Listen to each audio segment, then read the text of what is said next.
there are smart cameras across cities tracking women to see if they're not wearing the hijab. And I think it was about 2 weeks ago we saw the first court case where a woman was imprisoned, and her indictment the prosecutor relied on evidence from CCTV cameras. Iran has doubled down on its efforts to keep women veiled. That's according to Amnesty International. You might remember the protest last year. After the death of 22-year-old Mahsa Amini, who was in the custody of Iran's infamous morality police.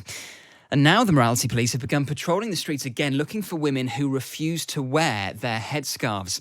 Let's get more with Abbie Cheeseman, who writes on the Middle East for The Times. So the death of Mahsa Amini, who, as you said, died in the custody of the morality police after she was detained for incorrectly wearing her hijab, and had kind of slipped off the back of her head a little bit.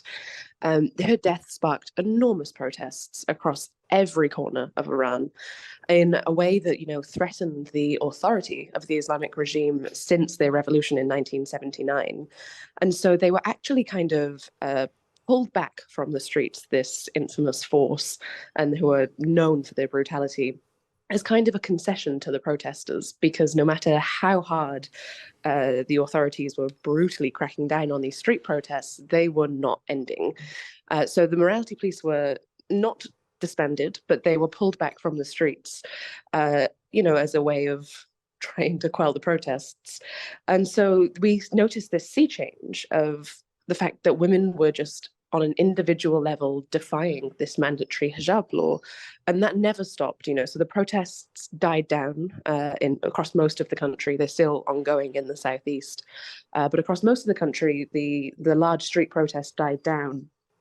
But there was these individual acts of defiance that all of a sudden are soaring in numbers, and the police are struggling to crack down on it, because it's much easier to go in and brutally shut down a street protest and indiscriminately detain and shoot at en masse than it is to change individual people's perspective on whether they should go out and wear the hijab or not.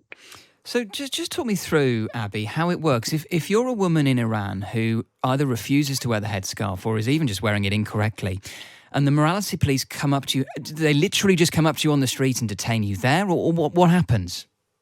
Yeah, so they're on the street and they patrol in vans. So they're both on foot and in vans. They used to be marked. One of the things that we're seeing now are a lot of reports saying that the vans aren't marked as they used to be before. And it seems to be one of the ways that the authorities are trying to almost deny, some parts of the authorities, trying to deny that the morality police are back on the streets.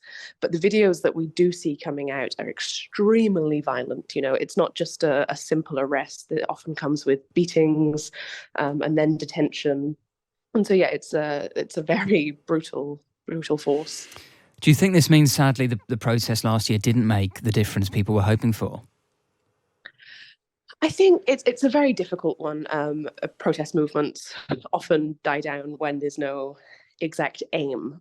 But I think when you actually speak to people, it was viewed as kind of this sea change moment in terms of people saying, it doesn't matter what you throw at us. It doesn't matter what kind of violence or imprisonment or all of these absolutely insane sentences that we're seeing now, as they try to create this sense of fear to stop women from defying the law. So there's definitely a huge change of attitude in people saying, no, we're never going back. This was a turning point and we're not going back. So because they're struggling to police this, sorry, they're coming up with all of these new measures. So, now there are smart cameras across cities tracking women to see if they're not wearing the hijab. And I think it was about 2 weeks ago we saw the first court case where a woman was imprisoned, and her indictment the prosecutor relied on evidence from CCTV cameras. So there are all of these ways they're trying to create a sense of fear, and making the people that they do manage to arrest and detain and imprison, they're making their sentences wild and obscure. The one woman who was imprisoned about 2 weeks ago was sentenced to having to wash dead bodies to prepare them to go to the morgue. So, they're having all of these really draconian sentences coming out so that it can just try to instill this sense of fear in the hope that that will kind of stop these soaring levels of individual defiance of the law.